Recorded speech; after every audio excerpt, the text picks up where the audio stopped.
am Lottie. And I'm Mark. And this is Showtime Showtime Shenanigans.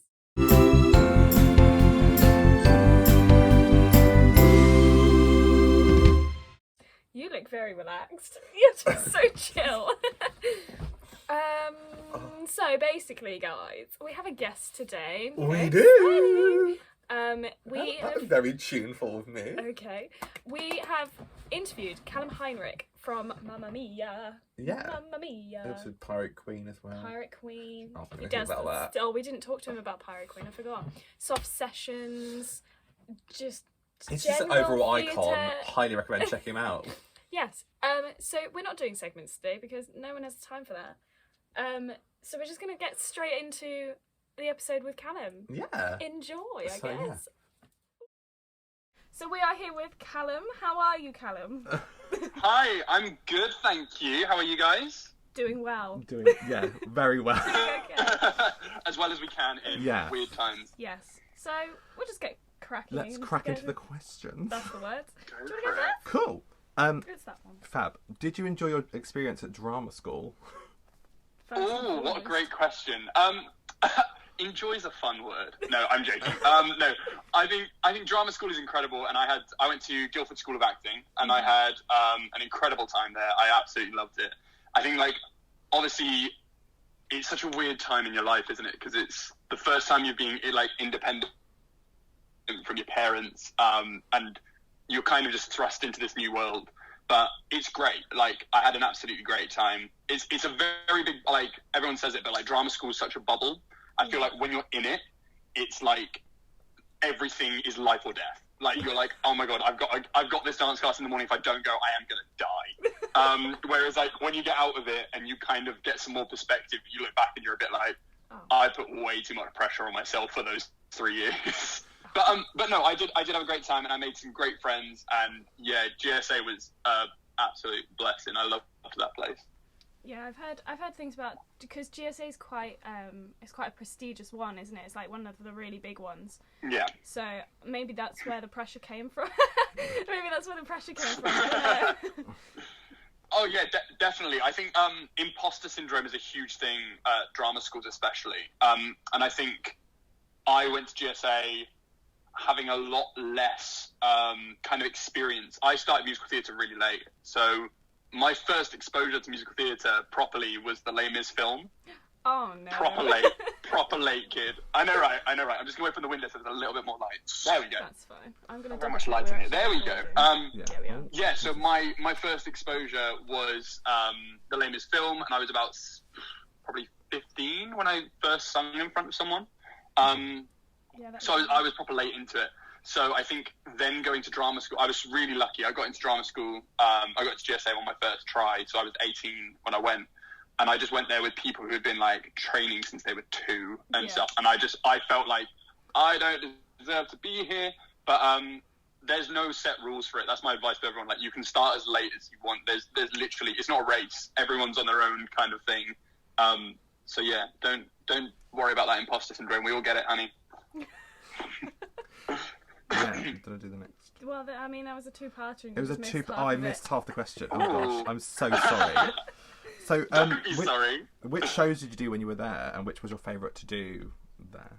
Oh, great shout. So, Don't worry about in third year, we did... Oh, actually, no, let's start from the beginning. So, in first year, there's a guy who was in my third year when I was in first year called Daff, and he wanted to try his hand at directing. So in the Easter break, he put out a thing onto the GSA notice board and was like, right, guys, I'm going to try directing the show called Hello Again, which is L'Accusa.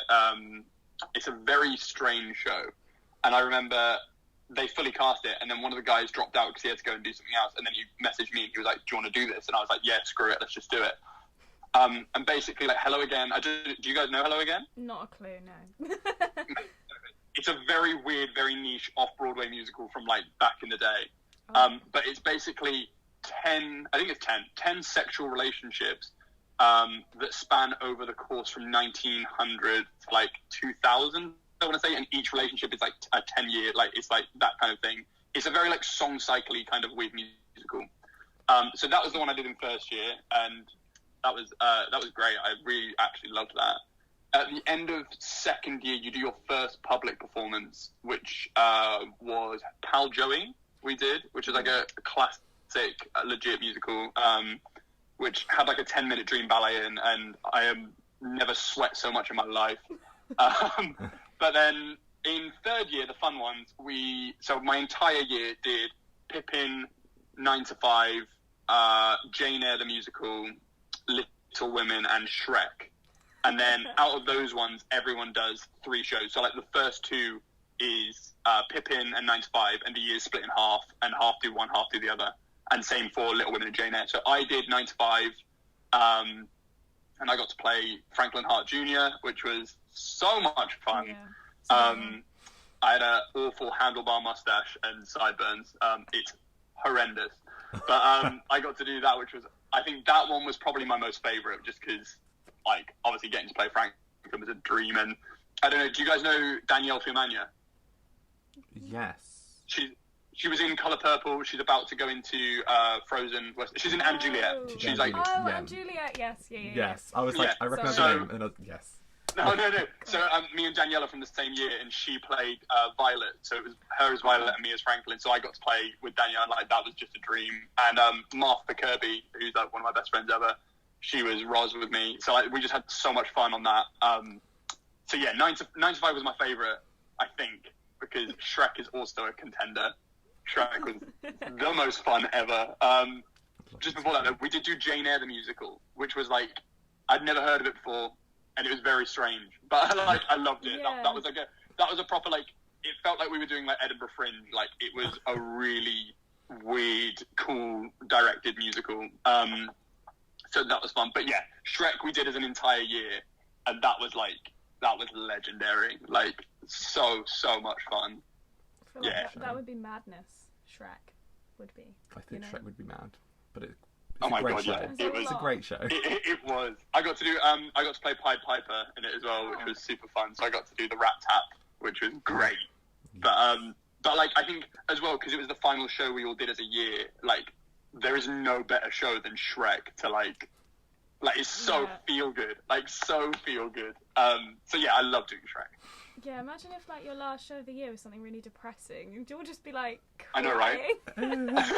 Literally just but still, when we did I think it was the closing night when we did Freak Flag, all of us were just like in floods of tears, and we were all just like I just remember being stood at the front of the stage like but no, it was fun. So either Shrek or 9 to 5. They're Both pretty solid shows. That's what I was trying to say. Yeah, it's solid. I haven't seen Shrek, but I've seen 9 You to were 5. let down to I'm everyone. sorry. I If it will. goes on a tour, Have you not we'll even do- watched? I was about to say, have you not even watched it on Netflix? No, I have. I've watched. Yes, I've watched the show on DVD Sure. or whatever, but I've not seen. It's not the same though, is it? Really? No. No. I mean, it's always so hard when they like, especially like over lockdown. There's so many shows that I've watched that have been like live streamed, and it's incredible that they've managed to like keep it going and keep doing the live stream and stuff. But like, nothing will ever be able to replicate being in the room. No, I don't. People say that they're like, oh, but pro shots and stuff are gonna stop people going to the theatre because it's cheaper and they can just watch it over again. And I'm like, no. Encourages you more That'll to never go. happen. Yeah, it gets people. I think it gets more people in. Yeah, they'll so be like, like, I've seen it and it's definitely. great, and I want to see it like myself and be there with it all and be like, Exactly. that was cool. It was like we got told when we were in Mamma Mia. Like I was speaking to Judy, who was our producer, and she was saying about how like when the Mamma Mia film came out, so like I can't remember what it was, like 2000 and whenever, that was their biggest spike in tickets because everyone watched the film and then were like, oh, now I want to go and see the like show. And I feel like a lot of streamed live things, that's going to be the same effect. Like people are worried that like it's going to replace theatre, but it's actually, like you said, people are going to watch it and then go, oh, actually, I really want to go and see what this is all about in person. Yeah, it definitely just gets people in. Yeah. I Yeah, can definitely. imagine that happening with Mamma Mia and the second Mamma Mia film as well. I mean, I know it's not the same story, but it just, I don't know. It was 10 years Yeah, later. no, so- I think it was the same like kind of vibe with that. Yeah. All right. Wow. Have you put back? Okay. So, speaking of Mamma Mia, actually, little segue there. It was segue. We were just going to ask, like, how your audition process was, because we had on Georgina Castle, and obviously, you know, she went up for a main role, but also at first started in the ensemble, and she said it was like a bajillion rounds, and it was just like much. So, you know, it'd be a different perspective asking you. Yeah, of course. I mean, my Mamma Mia audition stories are hilarious. So basically, when you first go in, it's, I want to say singing. Yeah, singing round first.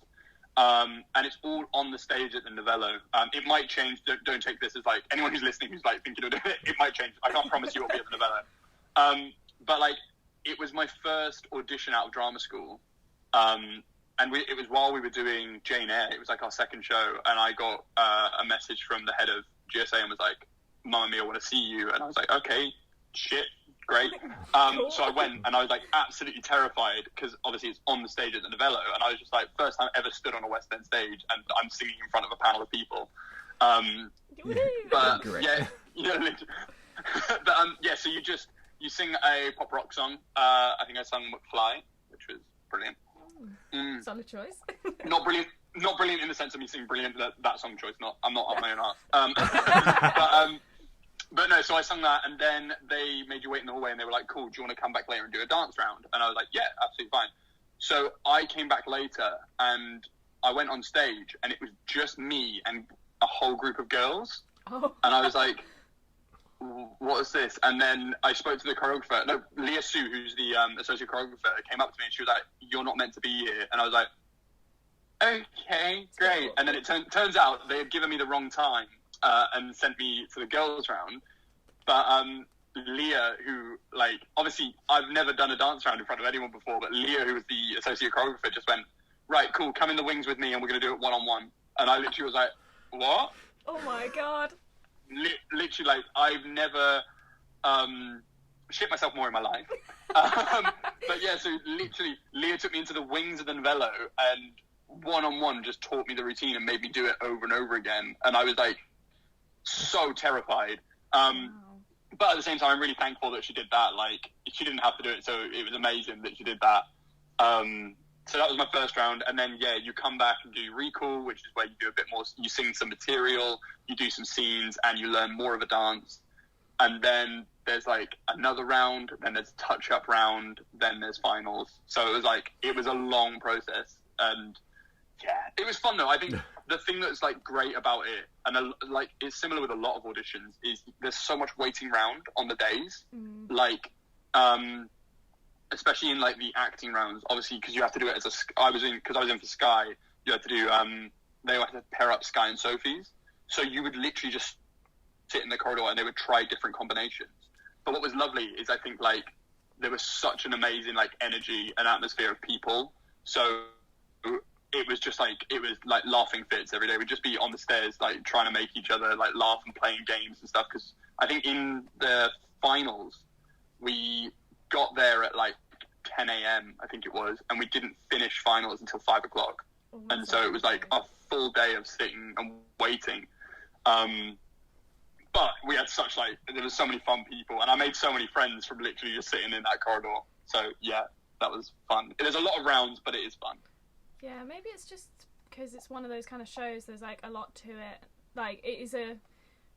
I think it's a harder show than it looks. I was going to say it's like a triple threat kind of show, isn't it? In a way. Yeah, definitely. I totally agree. I think I fell into the trap as well of being like, oh, Mamma Mia, it's like, it's this song and dance show, like, I can dance it, I can sing it, it's fine.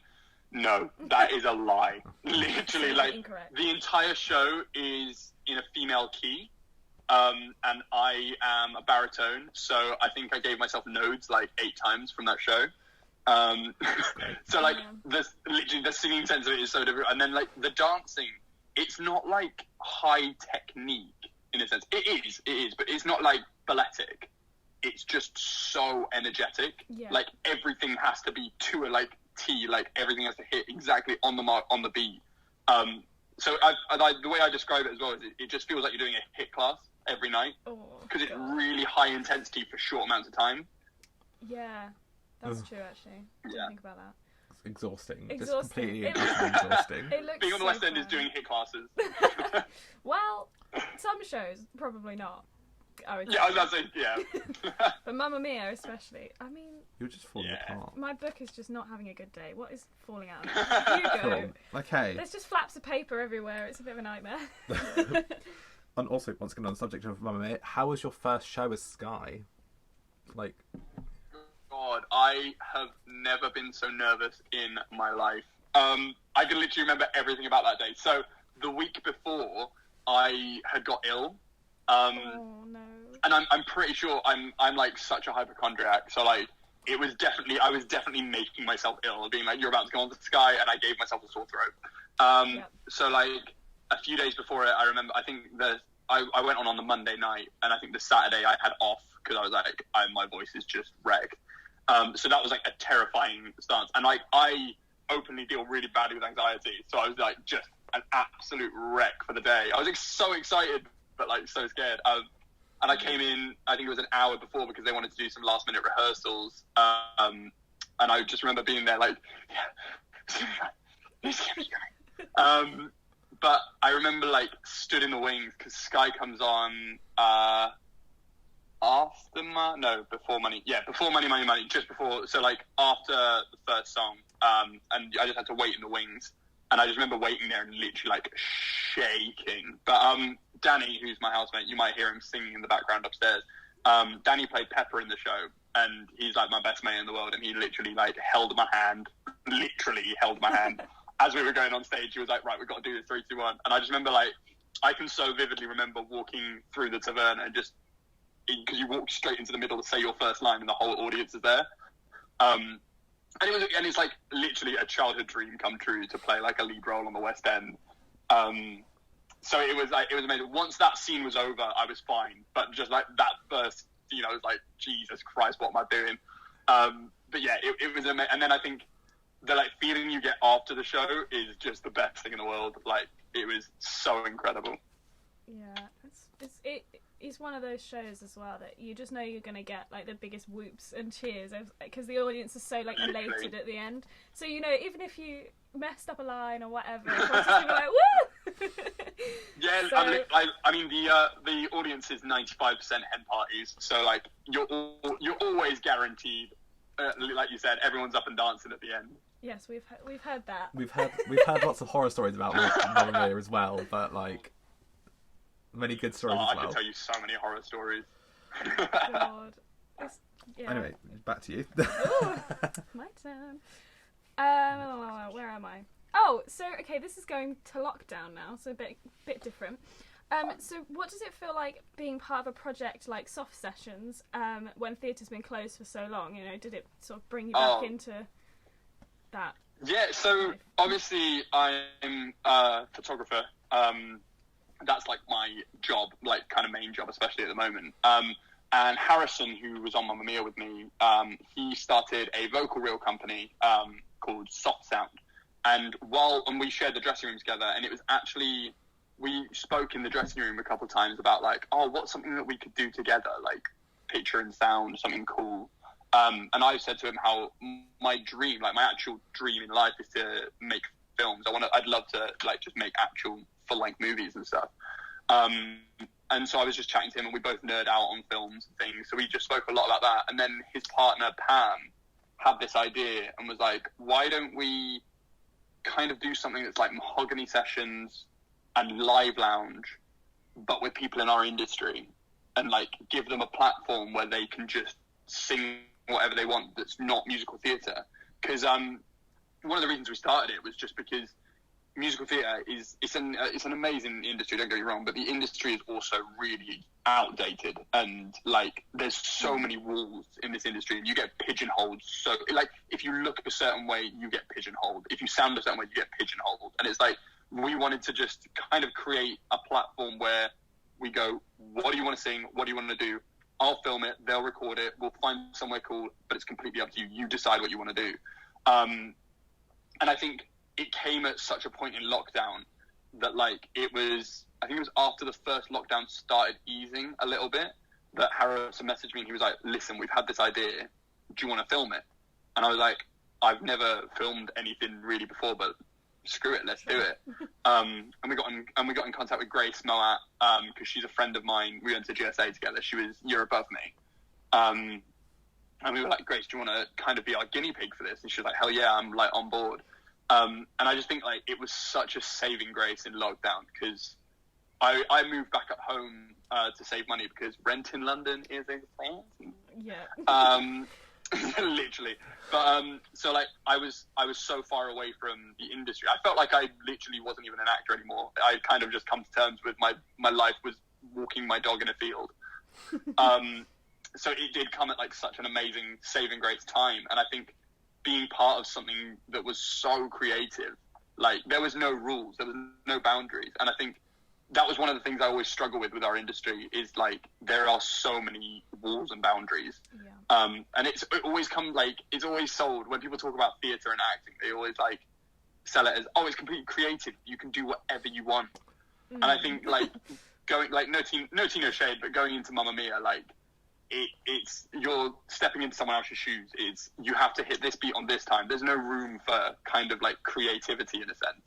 And so I was very much missing that. So then when soft sessions came up, and especially during the pandemic, I was like, hell yeah, I'm in this. And we kind of just went from there, and we love it. We have so much fun doing soft sessions.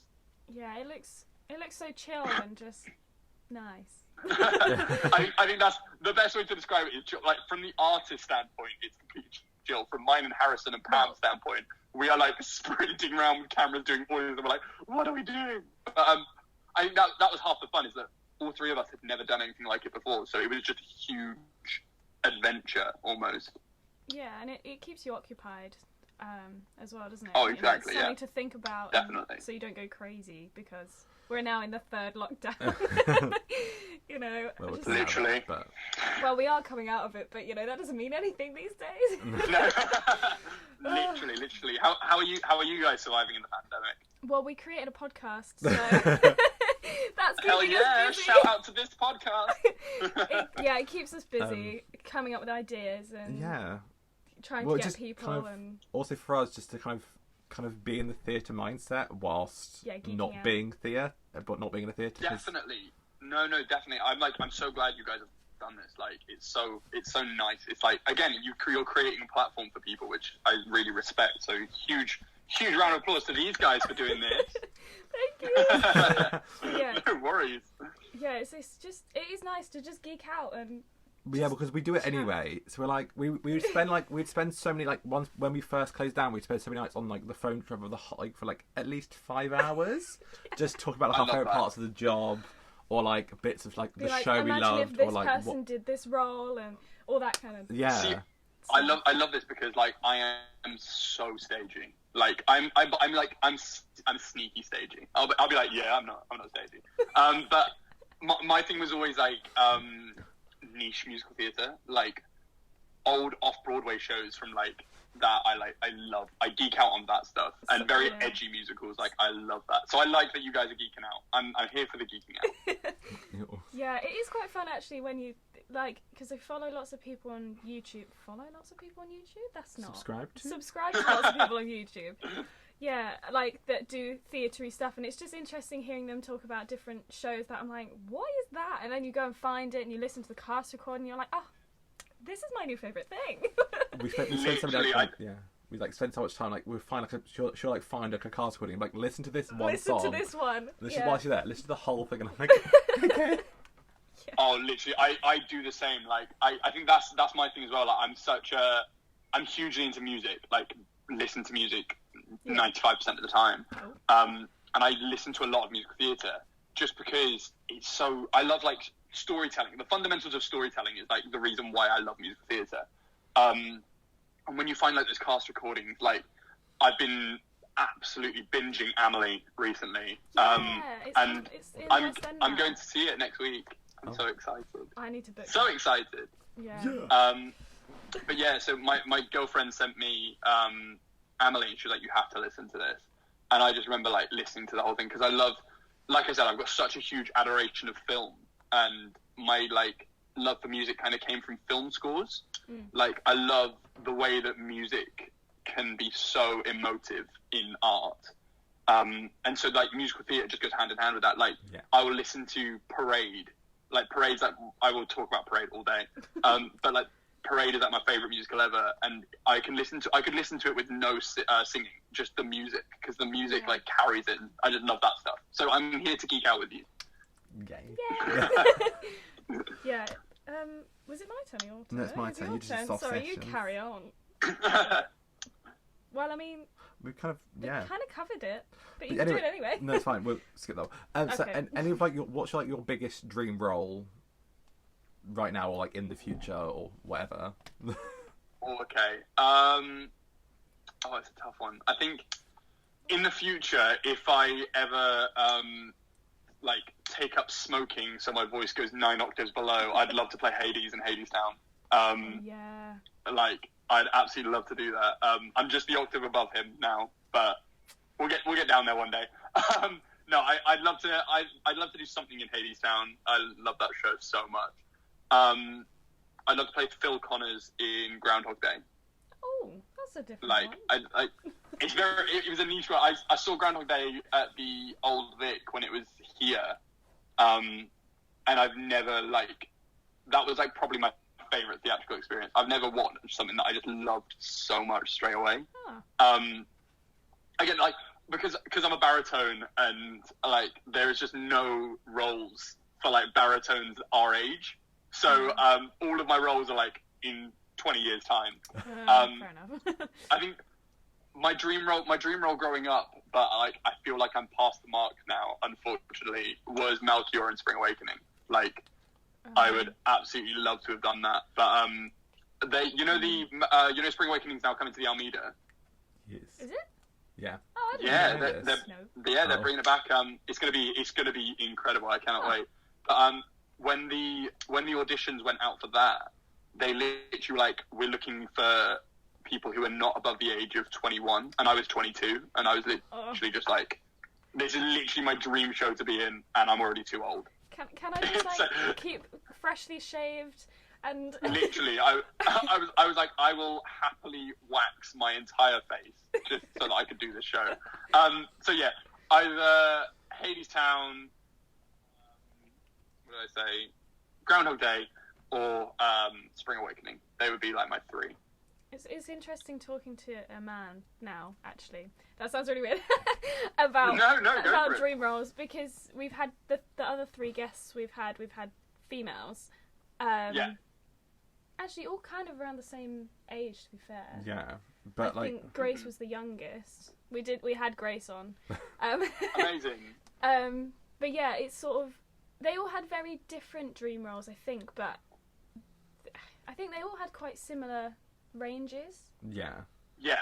So yeah, it's just interesting to hear from a man's perspective. I love it. I think Okay. Oh no, you go. And I was gonna say, I think for like a man, it's like harder for like you to find like a dream role, because there's so limited roles for a man to do. Oh yeah. With certain voice ranges, so you have to really like find the one that's right for you. Because most things are written with like women in mind. So it's like, how do I fit into this? There's definitely more female lead roles, isn't there? I would say. It's funny. I think yeah. No, you carry on. It's your turn. Have a go. God. I was just gonna say, like we were saying, like lead role, like a classic. So many musical theatres are just written as the classic formula of like boy meets girl, prince princess, like that kind of vibe, and it's always a tenor. It's always a 25-year-old tenor, always and it's just so annoying because there's so many in like male vocals. There's so many baritones. There's so many like lower like range, and there's just nothing apart from like legit shows, like really old musical theatre that used to cater to it. Now everything is just getting higher and higher and higher, and it's like, let's just show more money notes. Like Evan Hansen, I absolutely adore that show, but the show is not written for a human. It's written for Ben Platt, and that's it. And it's like, it's amazing. I love it. Don't get me wrong, but it's just so sad because I know so many, especially when you're training. There's so many guys that would literally like strain their voices so much to try and hit these top notes, and I'm like, it's so annoying. I think as well, I come at musical theatre from an acting standpoint, and like play plays more than I watch musical theatre.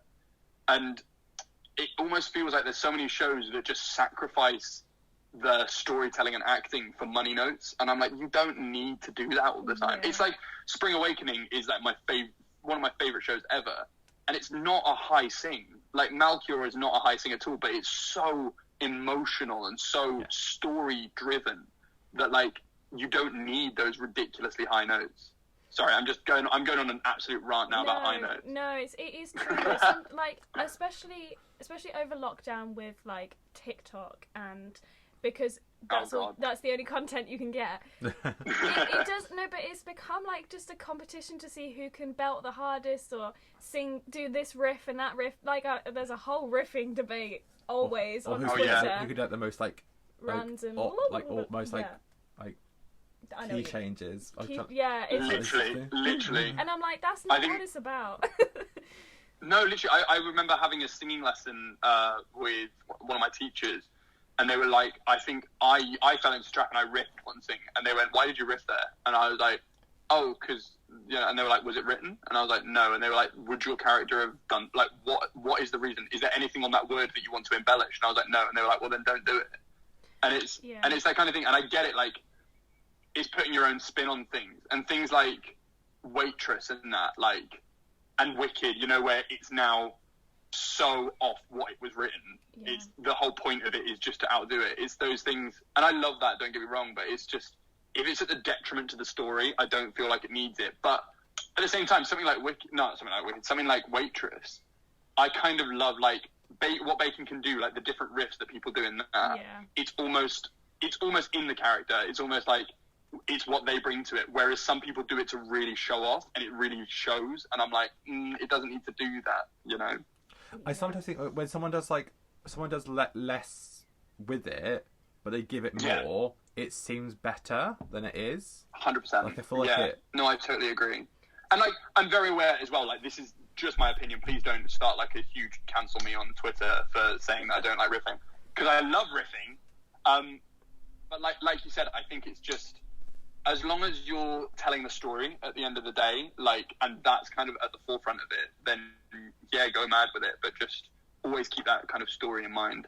Music theatre is much as about singing as it is, like you said, like the story of it, and it is. Yeah, totally. When people, like you said, when people sacrifice doing the singing, because also some people they kind of no shade to any actors, or people, but they do like a kind of mediocre kind of sing, but then do like some big notes to kind of show off that they can do it. Like, oh yeah, they're amazing. And they're amazing, but they kind of did the rest of it kind of like meh, and then exactly. It's like, so strange, isn't it? It's like, it's that thing that's just why are we like, why are we literally like, I need that high note. Oh my god, look at that. It's almost like, it's that thing of a high note is so impressive because they didn't crack. Like, it's that thing of they're so on the like edge of it. It's that thing that's like, are they gonna? Oh my god, they did it! Oh my god, it's that kind of like tension and release. So I get it. Like, high notes are so impressive. I think I'm just being a bitter baritone, being like, we want some low stuff. We get it. Like, what was I gonna say? Sorry, I got distracted. Is your mum calling you? She's calling me. It's fine. I've tried to like turn her off, but she just kept calling. Her on the call. Let's ask her what her favourite roles are. Or she could go all day. What was I going to say? Oh, I had a good... I'm so sorry. I had a point. It's about them riffing. We were talking about... Yeah, I was going to say, go. Got it. So, it's the kind of thing I kind of get why with, like, Les Mis especially, Cammy Mack is like, no, you are not adding anything to this role or to this show. Do not change the notes. He's so strict on it. It's crazy. But I get it. I think I get it, because he's like, I don't want you. It's a perfect recipe. Don't ruin the recipe. Don't add like extra. No, literally. We know it works. It's such a hard debate, because, like, again, coming from Mamma Mia, I think I had such a hard time with it mentally as well. It's just because there was no room for creativity. So it is just finding that balance of, like, it's always hard. It's why everyone in the industry is like, their dream is to be able to originate a role and do a brand new musical, which in England is impossible because West End producers suck. There you go. There's the tea and there's the shade. The only reason I say that is just because they're not supporting new art.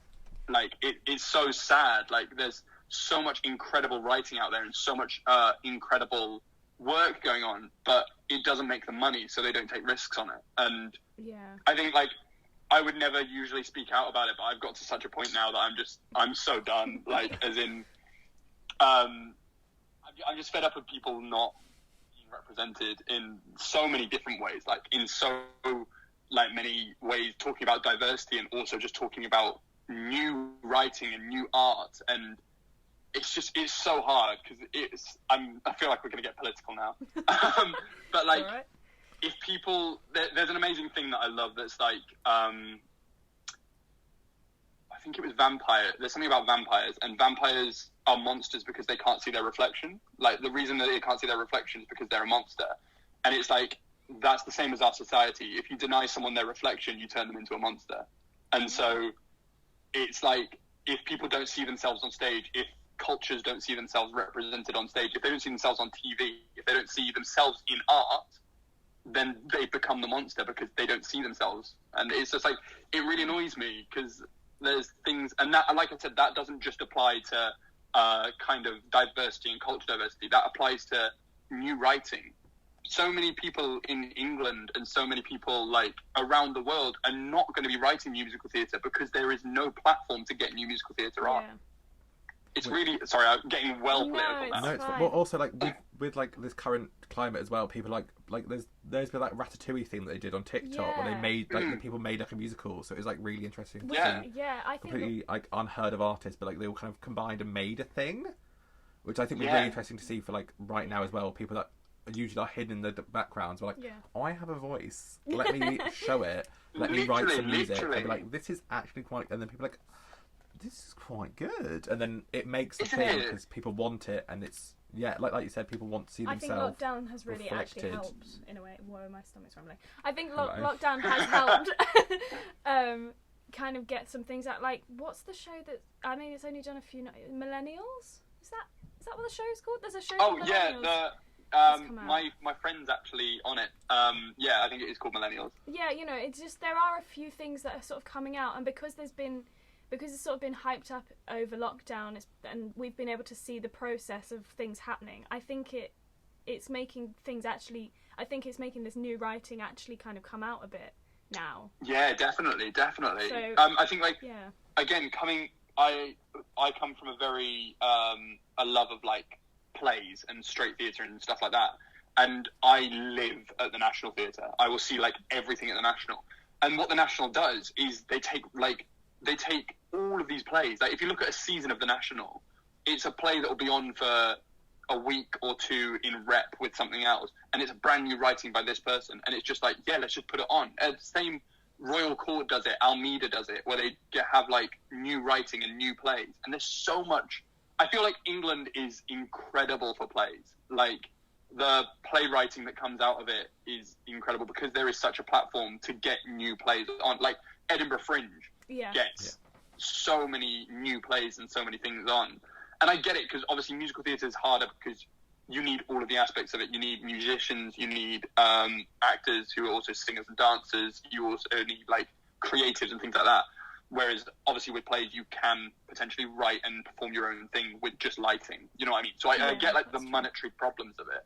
But there's also no excuse as to why we're not supporting new musical theatre. It's almost like, why doesn't the West End or something do like a new musicals week where they just put on a different, like, kind of like Fringe, just put on Edinburgh Fringe in London for like a week, and there's just new writing. Sorry, you go. I was gonna say I think there's MT Fest, isn't there, that kind of does that. There is MT Fest, but they're like already pre-existing shows, but they're just kind of there was they're that kind of doing it in the West End rather than, because they're like Broadway ones. Exactly. Tried out, but like but it could work. It's like, definitely. It's one of those things though that's just like, so many people are like, don't really, and I don't mean this in a bad way, but don't really care about it. They're like, oh yeah, but it's fine. And I'm like, but the shows you love, like Les Mis, Phantom, Wicked, like Mamma Mia, they all came from someone writing them. And so, like, why would you not support someone writing the new one? Yeah, it could be the new. And I think it was so good to see especially have a new show that's so like, maybe it becomes like one of the new like phenomenons and like the ones that like take over the world. What's that? Yeah, like nice like a new show that comes out and it's like complete like fresh material, like just completely like, new, and just be like kind of being part of it from like the beginning, not even being like a cast in it, but like knowing about it and being there. In like 30 years time, something that could be written now will be like, oh yeah, I remember seeing that online, and I went and saw the first preview. You know, you could be there for like it, and it's like really interesting to be. And it's that thing, like you said, like something that's written now could go out and flop, and then in 20 years time be like a phenomenon. Like Merrily We Roll Along, like when Sondheim wrote it, it flopped so hard, it closed after like however many performances, but now it's like an absolute classic of a musical. So basically, my whole spiel of that thing was just, England, we need to support new musical theatre. There we go. Fact. We just need to go and see all these new stuff. This new stuff. But I think it is so interesting to see new things and see what people, even with like new versions of a different story, it's so interesting to see what people have come up with and just be part of it. I'm excited for Cinderella 100%. because that's been done so many times. But Lloyd Webber's just like, do you know what? I'm going to do Cinderella. So literally. We'll see. I mean, he does have an advantage. He is Andrew Lloyd Webber. So, you know, he can just put it in his theatre, and if it flops, it flops. Literally, he doesn't even care. Is it? Right, whose turn is it? My turn? Your turn, I think, yeah. Not that one. Okay. Go for it then. So why do you feel that it's important to speak up about bisexuality especially, but sexuality in general and mental health on your social medias and just, I love this question. I think, like, okay, there's so many different reasons as to why, but I think fundamentally, like, discussions about sexuality and mental health should be as common as breathing. Like, it's been so taboo for so many years and caused so many problems in so many people's lives, and I've just said so many about 8 times in one sentence. That I think, again, I'm almost just tired. I'm like, we need to speak about these things. So let's start with sexuality. So I'm a proud bisexual man, and I more than happily talk to like millions of people about that. I did a representation panel with Aaron and Beth, who were they're amazing. I did it for a university, and we spoke about like bisexual representation in theatre, and there is no like representation. I would say like there's no accurate representation of kind of bisexuality anywhere. Really, it's really hard. And we were discussing the thing because. Sorry, going like specifically into bisexuality, if you're trying to represent bisexuality, it's so hard to represent without coming across as like making someone hypersexual or something, because you're trying to show like both sides of loving 2 different genders or something in a short space of time. So like I get, but like I think the agreement and the thing that we kind of came to from it was that to tell a bisexual story is not telling a story specifically about someone going through bisexual like issues or that. It's just a story written by someone who is bisexual. Like it's telling their like kind of life, like the things that they need to talk about and the things like that. And it's the same for anything, like for any gender, for any sexuality, for any like issue, it has to be kind of told by the person in it. Because, you know, like for the last however many years, there's been so many problems with men writing female stories. Yes. Yeah. And it's like, and until you give a female the platform and give them their voice, like it's the fundamental thing of that. It's like the only times I've ever really seen bisexual characters written have never been by bisexual people. And it's like, I get it. You can like, obviously artistic license, you can write whatever you want and each character can be that, but it's just, it's hard. It's like, you wouldn't write a trans story without consulting someone who's trans. No. Like, you don't want to get it wrong. You don't want to. You don't want to mess up. You don't want to. You want to make sure that they're represented properly. But also exactly, like, and some people don't. Some people don't. You go. Some people don't check it out, and then they kind of run with it, and then people are like, "That's so wrong." Like what you've said is so wrong. Literally. But it's now on a public platform where everyone's seen it, and people that are in the community have now like taking offence to them, and people are like, oh, classic people being like annoyed at like something like, about them. Oh my God, wrong. literally. That's why they're offended. Literally, yeah, like there's been things recently, like the Bring It On cast announcements and things like that that happened. Like, and it's that whole thing of like, you can't tell someone's story for them. Like they have to be involved in it. And so I think going back to why I think it's so prevalent to talk about it on social media and things like that. I'm like, I think over lockdown I've kind of chilled out my relationship with social media. I think before lockdown I was very much like face in phone, always on it. But I think another thing is when it comes to like sexuality, the reason I'm very open about it on social media, and I've written about this before, is if I was to say to someone like, what's my sexuality? The reason I say bisexual is like, I don't believe I'm really bisexual. I think I'm more what people would call pan, or what people would call just like, I don't have a sexuality. I like people for people. Yeah. Basically, I don't care what your genitals are. If you've got a good brain, I'm going to like you. And that's like the kind of thing about attraction for me, it's not like ever defined by gender. But the reason I say I'm bisexual is because growing up, I had no bisexual people to look up to. And so I want to be that for someone who came to the theatre, loved Mamma Mia, went on my Instagram or my Twitter and saw something I've written about bisexuality, and they themselves have been struggling to kind of come to terms or try and work out what they are.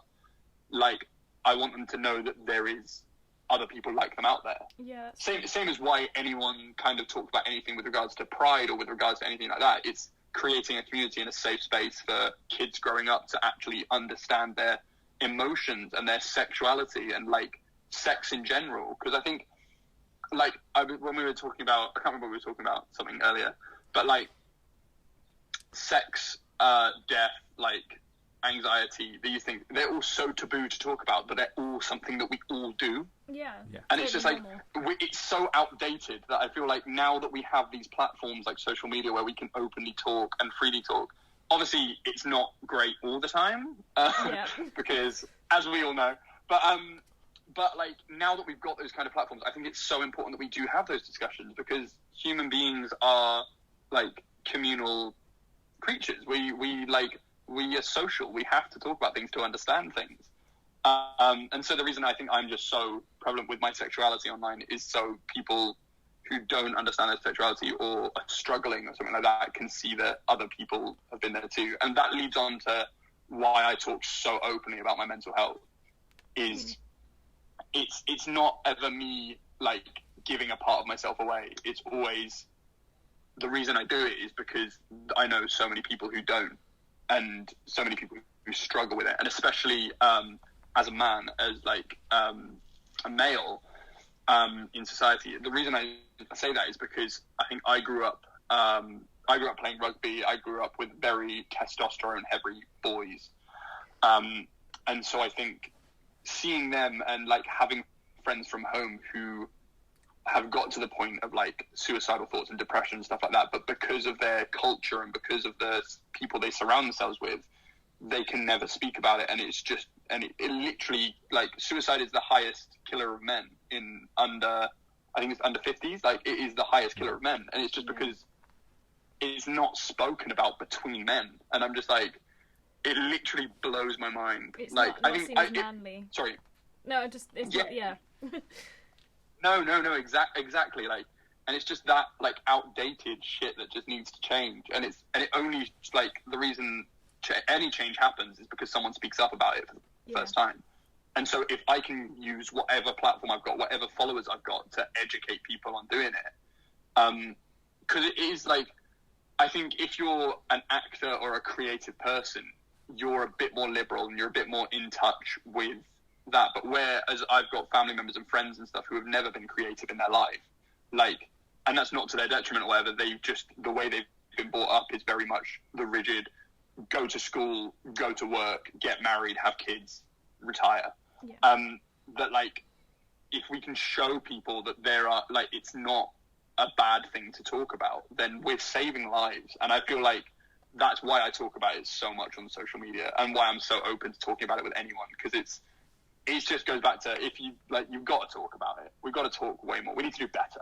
Come on. Definitely. It's always about because the theatre, like from how it seems like well, to me, is like it's a very open, warm, accepting community of people where everyone's kind of gone through the same thing. Everyone kind of feels the same about kind of.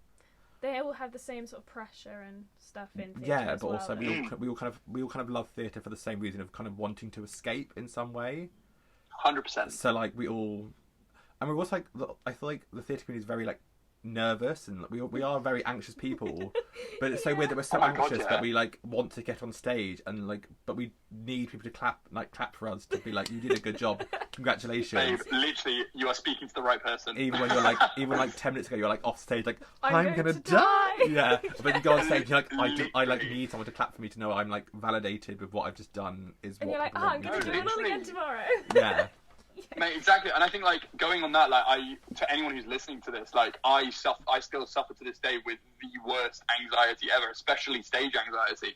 Like the amount of times, and I'll openly talk about this, the amount of times before Lay All Your Love that I would have like panic attacks because I'm just like, I'm about to go out on stage, and in my head I'd be like, everything could go wrong, and it never would, like literally never would, and if it does, that's the fun of live theatre. Yeah. I think like going back to what you were saying, I think theatre, one of the reasons that it's so important and one of the reasons I was drawn to it, I'm like a huge fan of like Greek mythology, right? I love Greek mythology. And I think the reason I love Greek mythology so much is because it's people telling stories to try and understand like problems and understand humanity and understand what it means to be human. And I think theatre is the epitome of that. Theatre is just people coming to the theatre to like hear stories and discover more about themselves and escape. So like you were saying, I think that's why it's so important.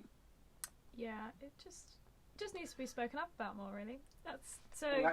Sorry, I feel like I got well deep on this like last like section. I'm so glad. Right. Well, we can bring it up. We can bring up the bring it tone, up. With our last question, which is Well, not last question. It's because we've got that to do. I mean, I think we're gonna skip that one.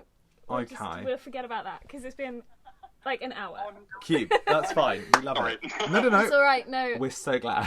So the last question is a fun one. So obviously the name of the podcast is Showtime Shenanigans.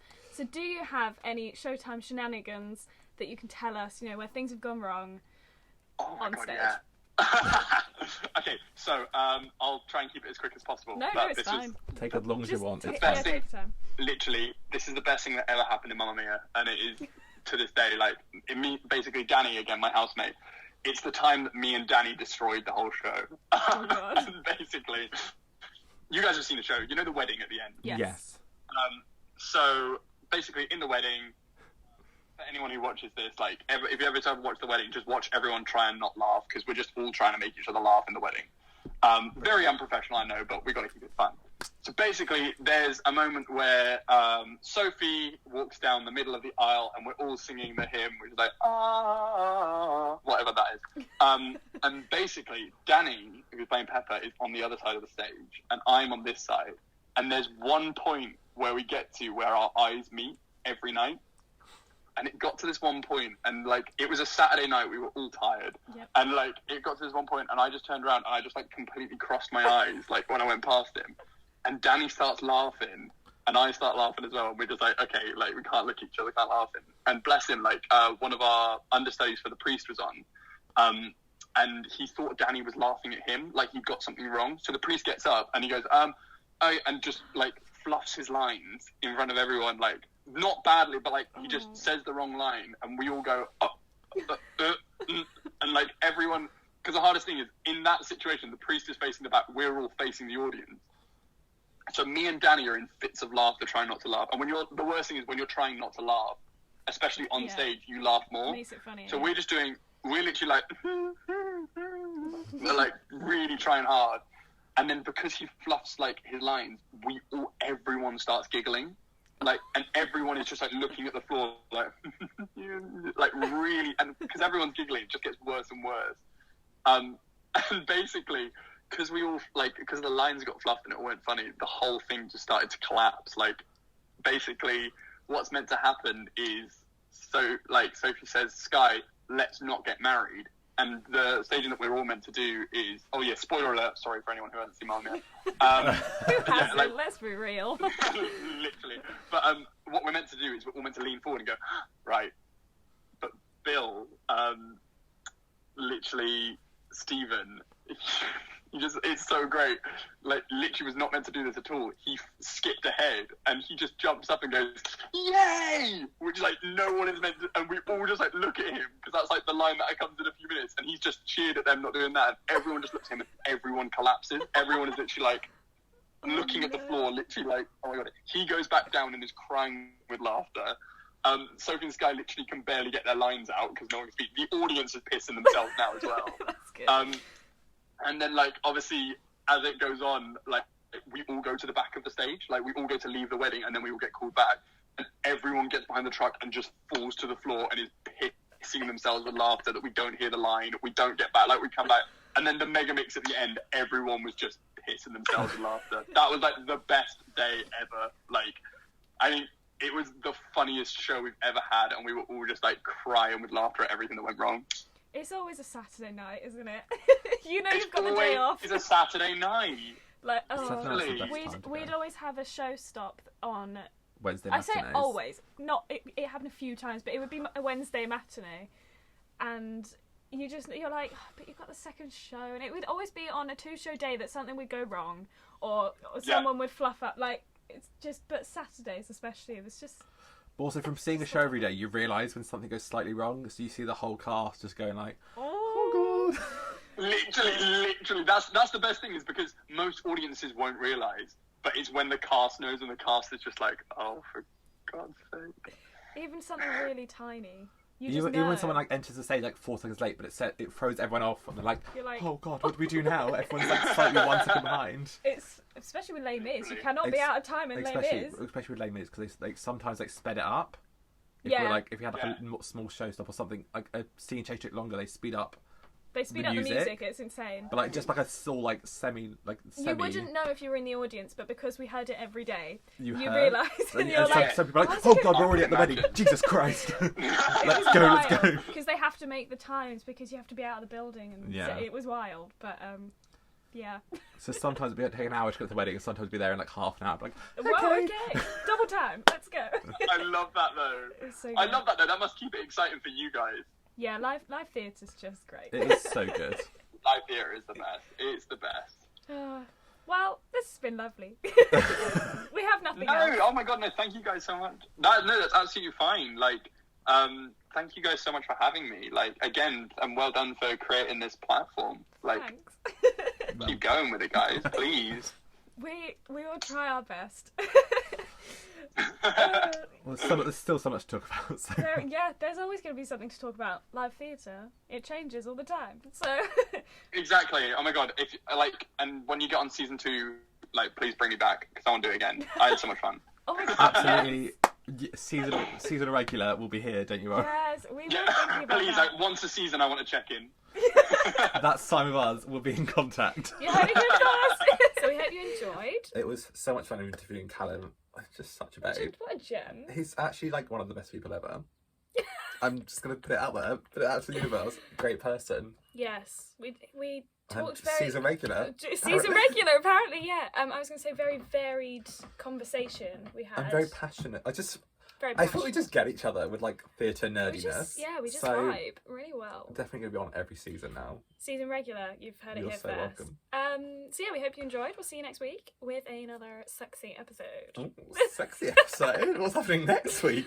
I don't actually. It's actually, I think it's a 1 year anniversary. Oh, it's our 1 year anniversary! Wait, is it? It might not be next week. It might be the one after. And you screwed up the book. I did screw up the book, so I don't know when it is. Our 1 year anniversary is coming up. Bye.